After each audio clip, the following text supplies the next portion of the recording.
गुरु प्यारी सात संगत जी, आप सभी को राधा स्वामी जी। सात संगत जी, संगत का अपने इस चैनल में स्वागत है। अगर आपने चैनल को अभी तक सब्सक्राइब नहीं किया है तो ज़रूर कर ले जी। तो सात संगत जी, कई बार ऐसा होता है हम खुद बहुत कुछ कर लेते हैं, लेकिन फिर भी कुछ ऐसी चीज़ होती है कि हम अपने दिल को जो सुकून होता है ना, वो कुछ ही चीज़ों से हमें मिलता है। ज़िंदगी में काफ़ी उपलब्धियां प्राप्त हो तो जाती हैं, लेकिन एक सुकून होता है वो हमें उससे कई बार नहीं मिल पाता है। फिर हम दर बदर उस सुकून की ही तलाश में ढूंढते रहते हैं कि आखिर ऐसा हम कौन सा कार्य करें जिससे हमें उस सुकून की प्राप्ति हो जो हम अपने अंदर तलाश रहे हैं।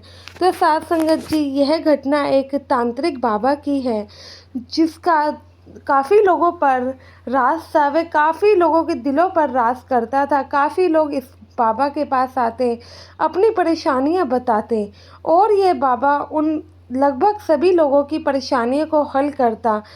तभी ये सिद्ध बाबा था, क्योंकि काफ़ी लोगों में इसका नाम था। पूरे गांव में इसी बाबा की चर्चा थी। किसी भी लोगों को किसी भी प्रकार की परेशानी होती, वे सीधा ही इस बाबा के पास पहुंच जाया करते। तो साथ संगत जी, जो वे गांव था वहाँ पे अपने बाबा जी को भी लोग खूब मानते थे। एक बार एक सत्संगी की बीवी जिद करती है कि वह भी इस बाबा के पास आए। अब उसके घर में जो कि उसका बच्चा था वह पढ़ाई नहीं करता था और इनकी बीवी जिद करती है कि आप बाबा के पास जाइए और समस्या का हल निकलवा कर लाइए। आखिर हमारे जो कि बच्चा है ये पढ़ाई क्यों नहीं करता है, ऐसा हम क्या करें जिसकी वजह से हमारा बच्चा पढ़ाई कर सके और इसका दोबारा से पढ़ाई में मन लगे। वह सत्संगी तो बाबा जी में ही विश्वास रखता था, उसका बिल्कुल भी दिल नहीं था कि वह इस तांत्रिक बाबा के पास आए। लेकिन पत्नी की जिद के कारण इस सत्संगी भाई को भी इस बाबा के पास आना पड़ता है। जब यह सत्संगी भाई इस तांत्रिक बाबा के पास पहुंचता है तो वह इनसे अपने बेटे के बारे में पूछता है। तो जब इस अपने बेटे के बारे में वह पूछता है तो ये बाबा कुछ ऐसी चीज़ें बताता है जिससे वह सुन के आश्चर्यचकित हो जाता है और उस बाबा को ही उल्टा सीधा कहने लगता है। बाबा कहता है कि आपका बेटा बड़े होकर आपका नाम रोशन करेगा। आप देखना कुछ ही समय में यह कुछ ऐसा करेगा कि जिससे आपको इसके ऊपर गर्व होगा। तो साथ संगत जी, यह सारी बातें सुन के वह सत्संगी गुस्सा हो जाता है और गुस्से में आग बबूला होकर इस बाबा को उल्टा सीधा सुना देता है और कहता है कि भाई, जब आपको किसी चीज़ के बारे में कुछ पता ही नहीं है तो आप ऐसी बात कैसे कह सकते हैं। क्या आप जानते भी हैं कि मेरा बेटा पढ़ाई में कितना नालायक है और आप ऐसा कह रहे हैं कि मेरा बेटा मेरा नाम रोशन करेगा।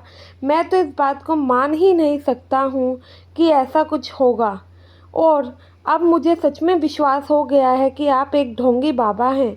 वो तो मेरी पत्नी ने आपके पास आने की जिद करी तो उसी मजबूरी के कारण मुझे आपके पास आना पड़ा, वरना मैं तो आप लोगों के आप जैसे लोगों के पास जाकर भी राजी नहीं होता हूँ। जो मेरा मालिक करेगा, मेरा तो अपने कुल मालिक पर ही अटूट विश्वास है।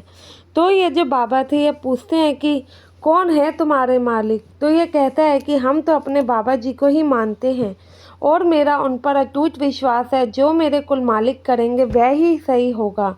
तो साथ संगत जी, यह सुनकर वह तांत्रिक भी आग बबूला हो उड़ता है, क्योंकि बाबा जी के बारे में उसने काफ़ी लोगों के मुंह से सुना था। कहते हैं कि आखिर है कौन ये बाबा, मैं भी इससे मिलना चाहता हूँ। जब वह ऐसा कहता है तो सत्संगी भाई बताते हैं कि भाई, बाबा जी तो अभी डेरे में नहीं हैं। तो वह तांत्रिक पूछता है कि तो तुम्हारे बाबा आखिर मिलेंगे कहाँ। तो ये सत्संगी भाई बताता है कि भाई, बाबा जी तो इस समय बनारस में वहाँ की संगत को दर्शन देने और सत्संग फरमाने गए हुए हैं। आप जब बाबा जी डेरे वापस आएंगे तो उनसे मिल सकते हैं। लेकिन अब ये तांत्रिक इतने गुस्से में था तो इसको तो बाबा जी के डेरे आने तक का भी सब्र नहीं था। यह उसी दिन बनारस के लिए निकल पड़ता है। बनारस के लिए जब निकल पड़ता है तो वहाँ पर पता लगाता है कि आखिर बाबा जी मिलेंगे कहाँ। बाबा जी का सत्संग होना था। सत्संग में जाकर चुपचाप पीछे संगत के साथ बैठ जाता है। जब संगत इस बाबा को देखती है तो काफ़ी और चकित हो जाती है और काफ़ी हल्ला मच जाता है, क्योंकि यह काफ़ी प्रसिद्ध बाबा था, तो लोग इसे जानते थे और लोगों में काफ़ी इस बाबा की चर्चा भी थी। लेकिन यह बाबा अपनी पहचान छुपाता हुआ सत्संग में बैठकर आराम से सत्संग सुनता है। जब सत्संग सुनता है तो मानो एक मन का जो बोझ होता है वो हल्का सा इसको लगने लगता है। सोचने लगता है कि क्या मैं यह इसी जगह के लिए तरस रहा था? क्या ये वही जगह है जहाँ पर आने के लिए मेरा मन काफ़ी समय से विचलित था? उसको एक अलग सा अनुभव महसूस होता है जिसकी उसने पहले तो कभी कल्पना ही नहीं करी थी, और जो एहसास उसे आज महसूस हो रहा था वह भी शायद कभी पहले नहीं हुआ था। तो साथ संगत जी ये मौका ढूंढता है कि कब बाबा जी अकेले मिले और ये कब बाबा जी से जाकर बात कर सके। तो साथ संगत जी शाम का समय था, बाबा जी सैर कर रहे थे तो आसपास बाबा जी के कोई भी नहीं था। जब आसपास बाबा जी के कोई नहीं था तो यह भाई मौका देखकर बाबा जी के पास जाता है और बाबा जी के आगे सारी घटना को बता देता है। कहता है कि मैं इतना प्रसिद्ध बाबा हूँ, लोग मेरे कहे पे चलते हैं, लेकिन मैंने फिर भी लोगों के मुंह से आपका कई बार नाम सुना है। आखिर ऐसा क्या है जो कि मैं लोगों को नहीं बता पा रहा हूँ? तो साथ संगत जी तो वह पूछता है कि आखिर आप ही बताइए, हमें मालिक की प्राप्ति होगी कैसे? तो बाबा जी इस पर फरमाते हैं, कहते हैं कि देखो, पुराने टाइम की जितने भी किताबें हैं उन सबको आप पढ़कर देखेंगे, किसी ने ये नहीं कहा है कि पत्थर में मूर्त में भगवान बसते हैं। सभी ने ये कहा है कि अपने अंदर झांक के देखो, हमारे अंदर ही एक प्रकाश है। अगर प्रभु को पाना है तो अपने अंदर ही उस मालिक के दर्शन करने होंगे। मालिक की प्राप्ति किसी भी तीर्थ यात्राओं या फिर कहीं पर भी जाने से, किसी के भी आगे माथे टेकने से नहीं हो जाती है। आप कुछ भी, कोई भी गीता को भी अगर आप उठा के पढ़ेंगे तो उसमें हमेशा ध्यान लगाने के लिए ही कहा है।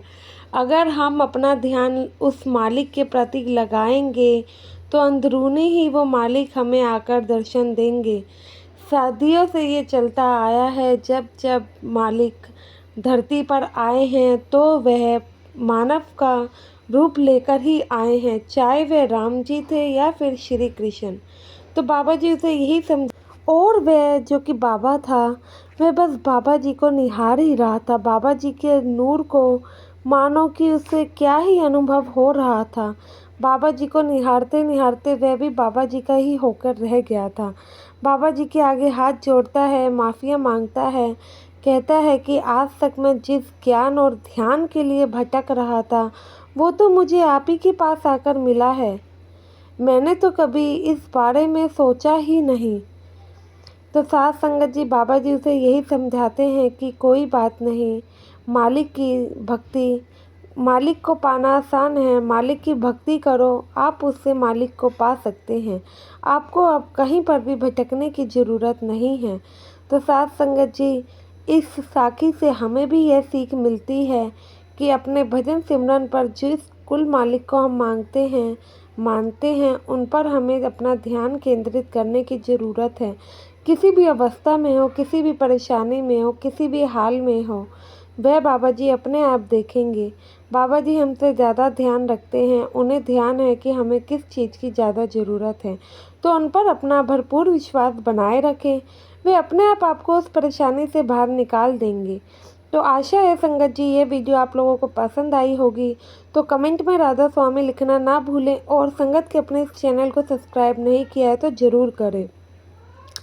भजन सिमरन सेवा से जुड़े रहिए, यह हमारे अंदर विनम्रता पैदा करती है और हमें बुरे कर्म करने से रोकती है। तो साथ संगत जी विदा लेते हैं। ऐसे ही साखियाँ और सत्संग सुनने के लिए चैनल को सब्सक्राइब जरूर करें।